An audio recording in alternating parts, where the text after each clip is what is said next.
Welcome, everybody, to another episode of Strife's Sanctum.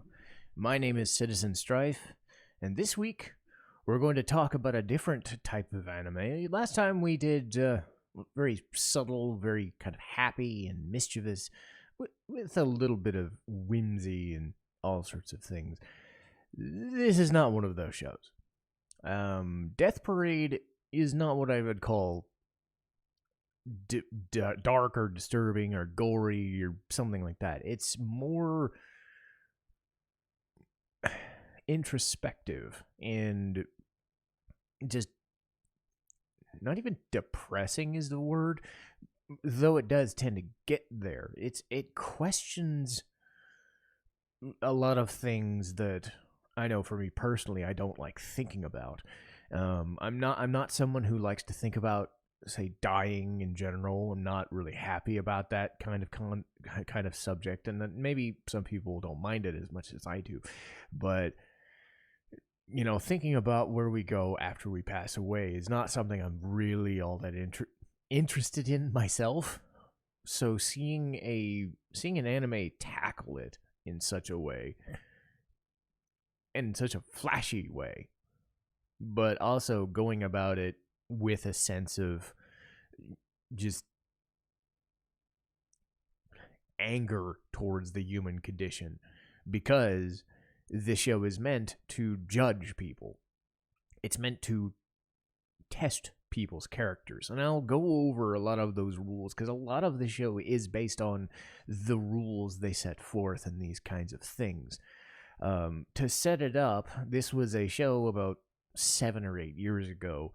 It was created after a mock version known as Death Billiards. I didn't end up watching that, but it ended up kind of being a proof of concept episode for the show in general.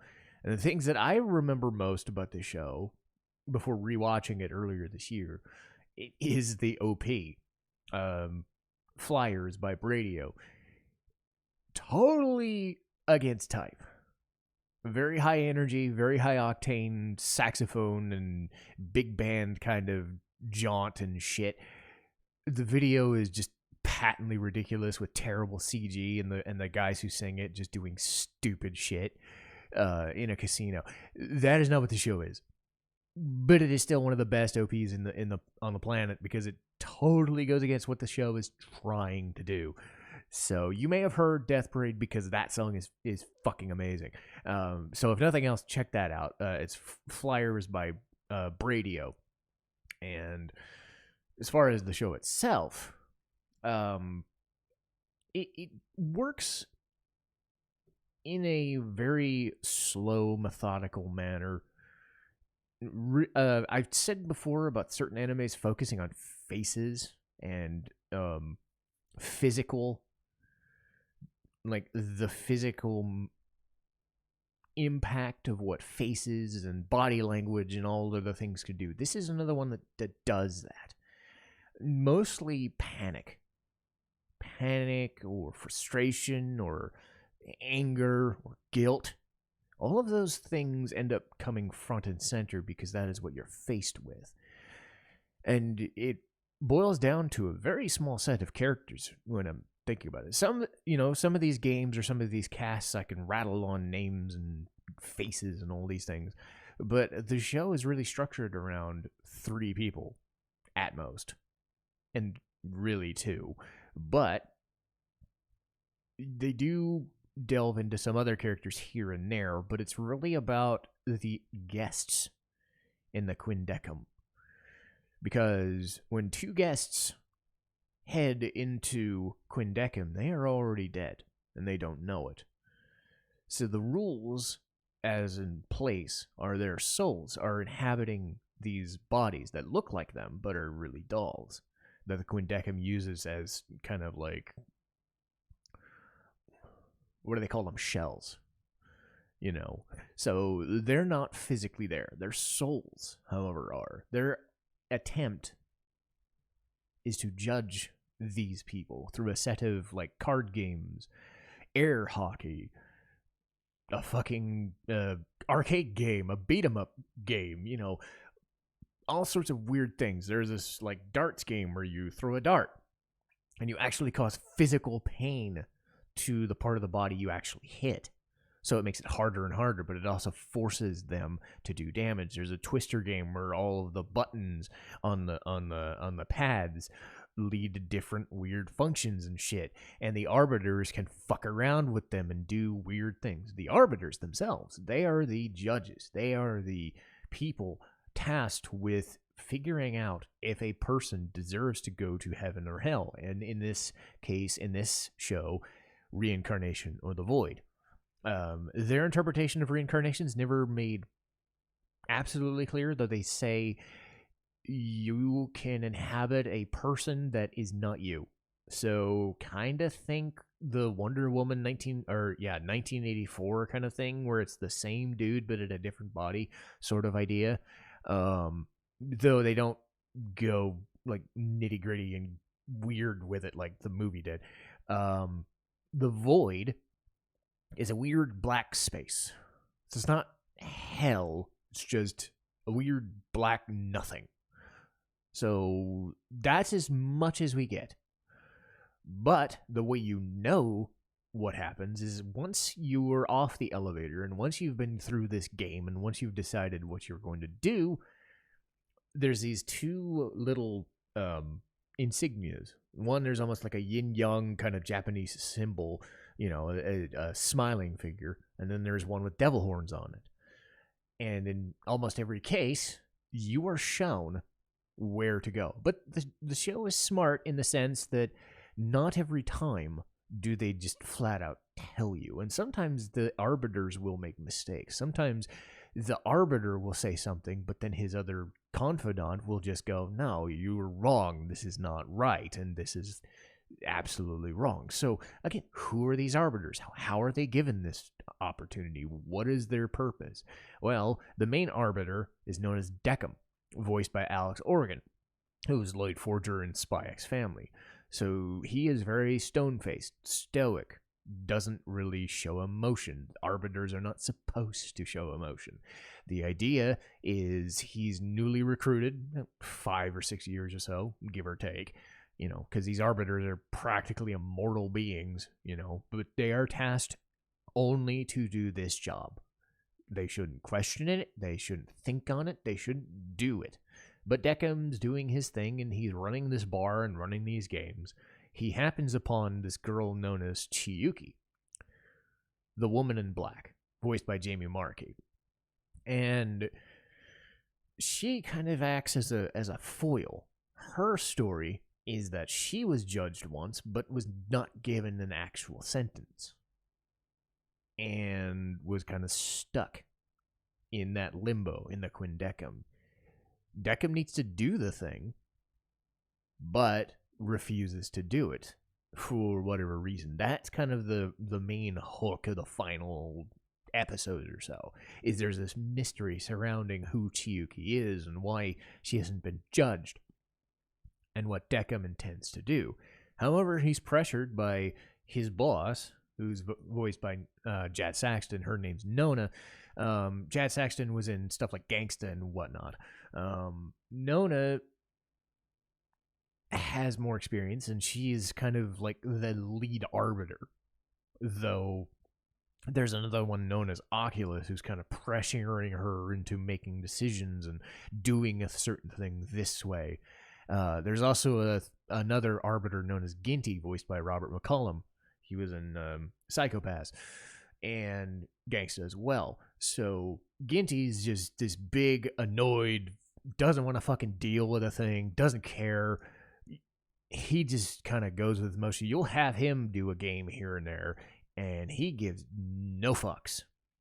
So he doesn't understand why Deckham does a thing or why Chiyuki even matters and whatever, and it gets him in trouble because Ginty just doesn't care. It's not like they're getting a paycheck. They're dead too. So they're just like, what the fuck do I care? Why am I judging a thing? What do I give a shit? So you have these like competing interests. You have Deckham just doing his job without really considering it. You have Chiyuki trying to kind of be his better half because she's actual human who's waiting to be judged but doesn't know it. Nona, who is overworked but trying to do her best, but still trying to corral everybody else. And then Ginty's just kind of just a dick about everything. And then, of course, there's some other characters. They don't really get a lot of screen time. It's mainly these four people that they focus on. Because, again, the show is about them, but it's also about the rules in place.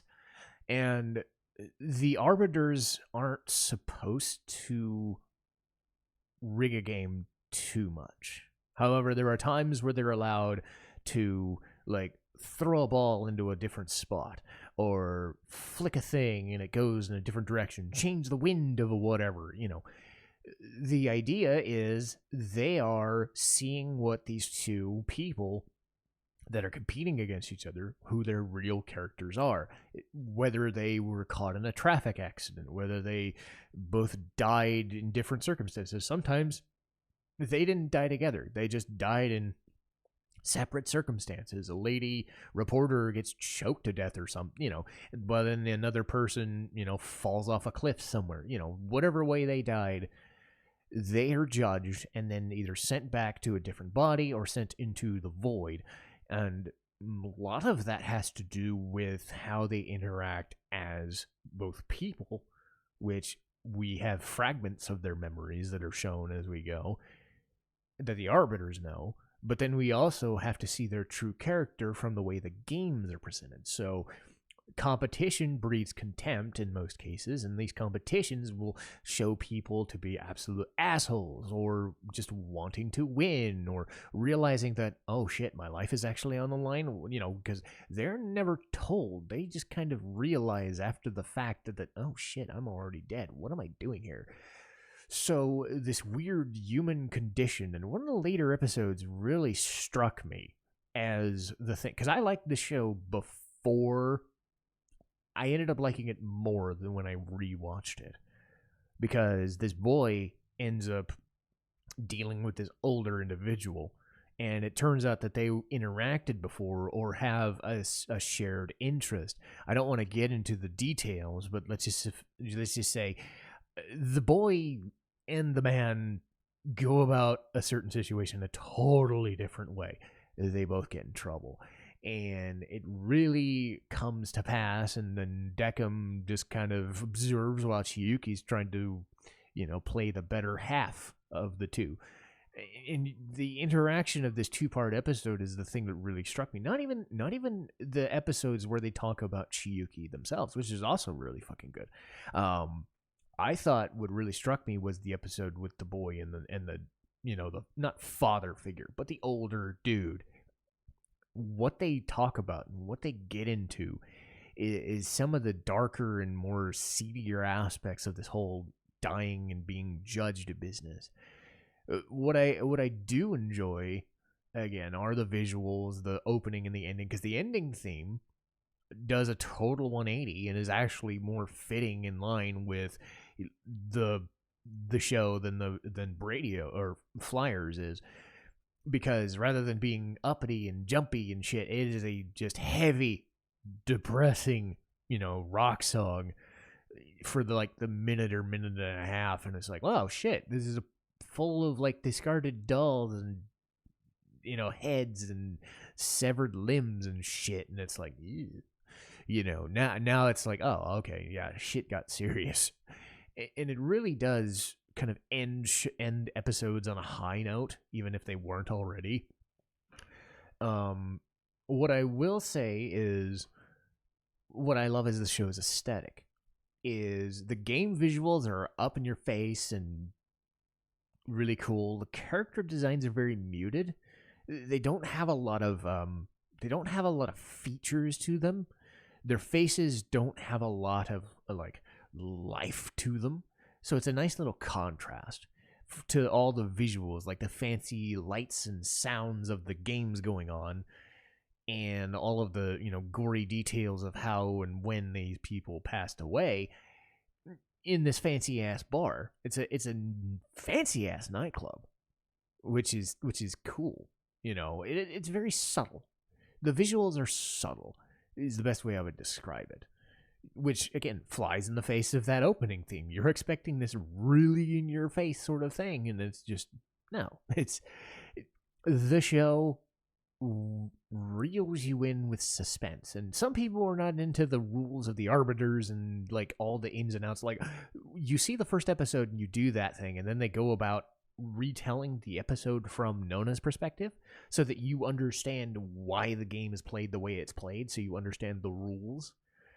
Some people are just like, I don't really need to be told every single thing.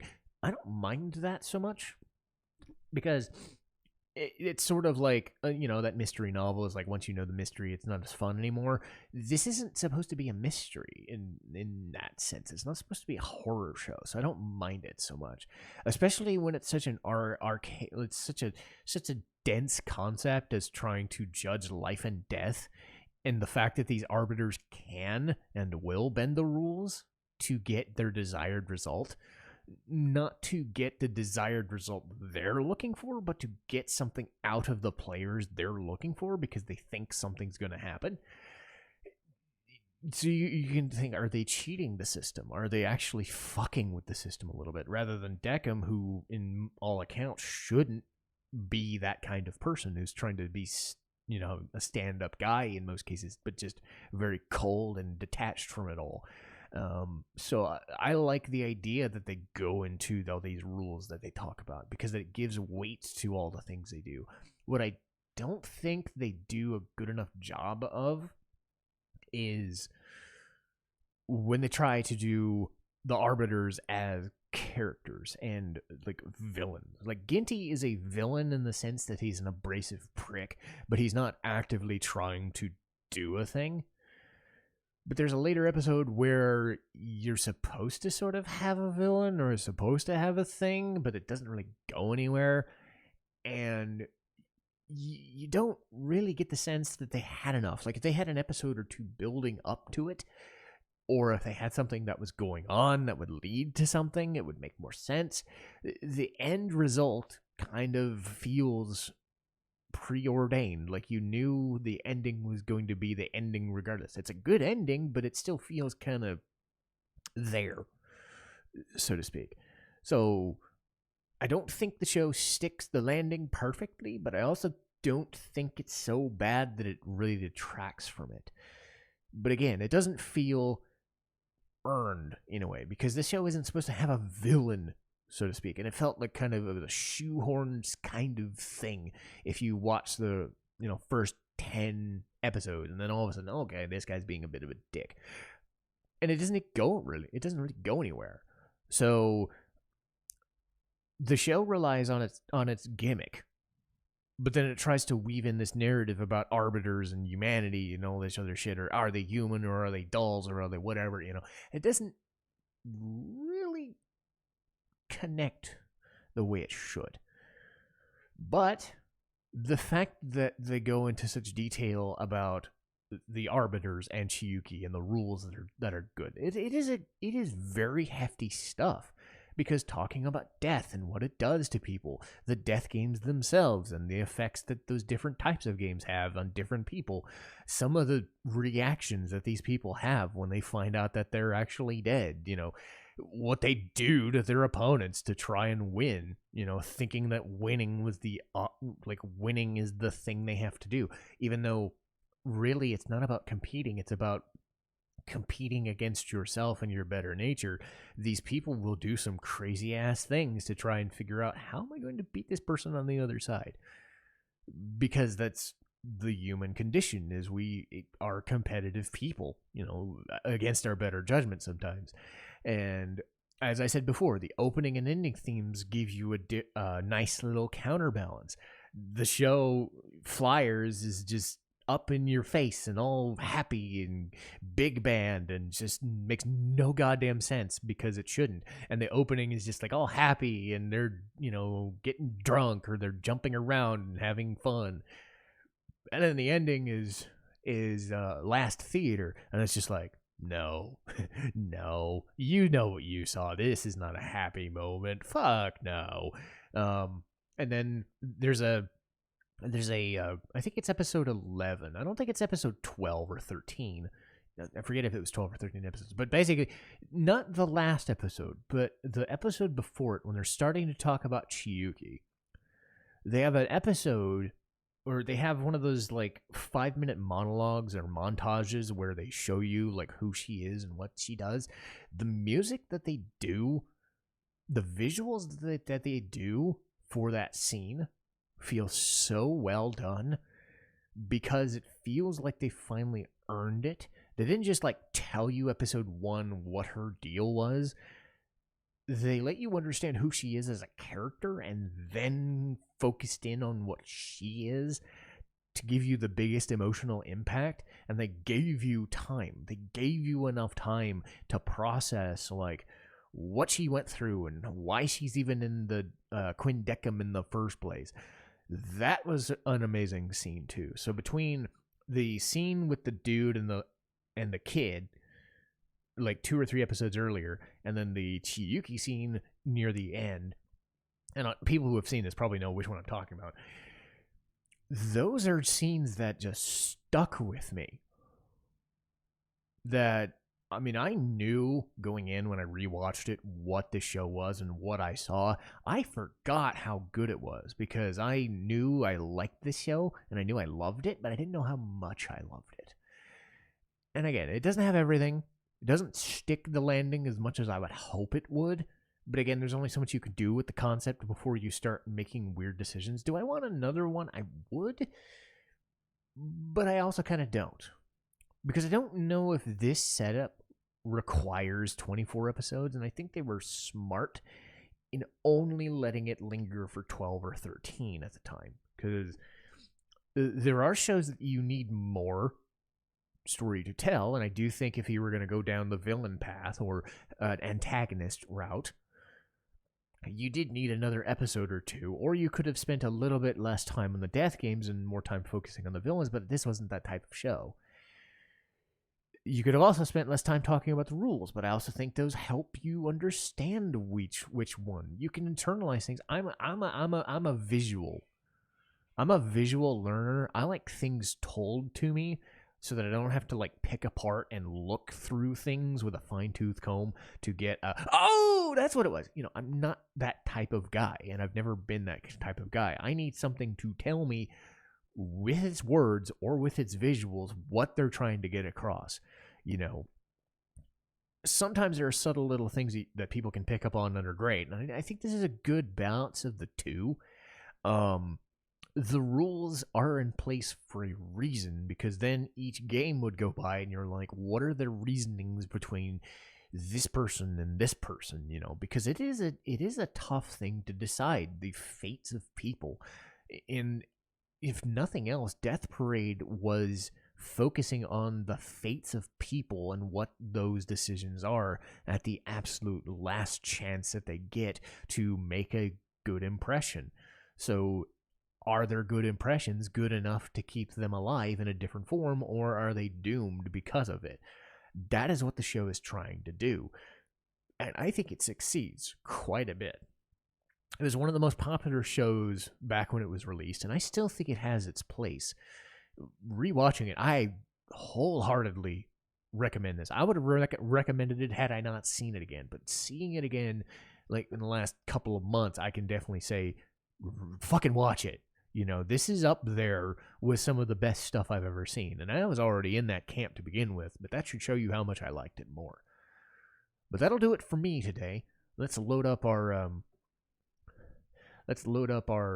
schedule here. And I have filled out my schedule for a long time. I'm not going to have any votes until, say, December, once we start cutting down some of these lists, because I had the video game. I had the video game and the anime review sheet up on the community tab, and I gave them like a good 3 weeks or so. Somnium Files is next week. That's already been recorded. Oh wait, Somnium Files, we already did it. I'm looking at what I've recorded versus what I'm doing. So scratch that. By the time you've heard this, Somnium Files is done. Today was Death Parade. Next week, there we go. Next week is Star Ocean 3. Oh boy, I'm going to get through this and I'm not going to be in so much pain anymore having to think about it. I like Star Ocean 3. I want to like Star Ocean 3. And I will. For a while. but I do have a lot of stuff to say about it. Shadows House 2, as I said, better season than season 1, so I'm happy. The winners of the polls are actually going to come up next, and December is going to be all about Ace Attorney. We just finished Ace Attorney Justice for All on my main gameplay channel, so we're going to talk about it. And I'm kind of glad that won a poll, because I get to talk about it. It's still a great game. Is it up to par with 1 or 3? No. Do I like Franziska von Karma more than Miles Edgeworth? No. But I think she still has her place, and I really enjoyed the game. What I didn't enjoy as much, but still had some fun with, was the anime version of it, where they retell all 3 games. I will have to go into spoilers about the games, even though we are technically playing Trials and Tribulations, but I will try to still do my like non-spoilerly thing about that when I'm talking about it, because I mean, it is crossing over with the games that I've already played, so there are going to be things that I do have to spoil, and there are things I won't have to, so bear that in mind. January, we get into East 9, Monstrum Nox. I've been rewatching all of the East games over the last months or so, and my god, do I love them even more now. Speaking of things I love a lot, East 9 is fine, I guess. It's just 8 puts you in such a heavy mindset of, oh my god, this is so good. 9 ends up feeling kind of, middle of the road. But again, it's still good. It's just 8 was an unfair advantage because it was so fucking good. So maybe that'll say a thing. And Full Metal Panic. This also got a vote for the anime review, and I'm happy. I went in thinking it would be a really stupid comedy and really dumb and not have much substance to it. There are parts to it that have stupid comedy and don't have a lot to go for it, but I think when it gets to the nitty-gritty and it gets to the war stuff and the military shit, they go really fucking deep into the military shit. And there are some characters that do have some chemistry, even though I don't know if the main 2 do. But Full Metal Panic, it was good. I'm really glad I watched it. There are like 3 or 4 different versions of Full Metal Panic. I will go over all of them, but not in one episode. I'll just focus on the first 24 episodes and go from there. But that'll do it for me, and I'll see you guys next time. Citizen Strife, signing off.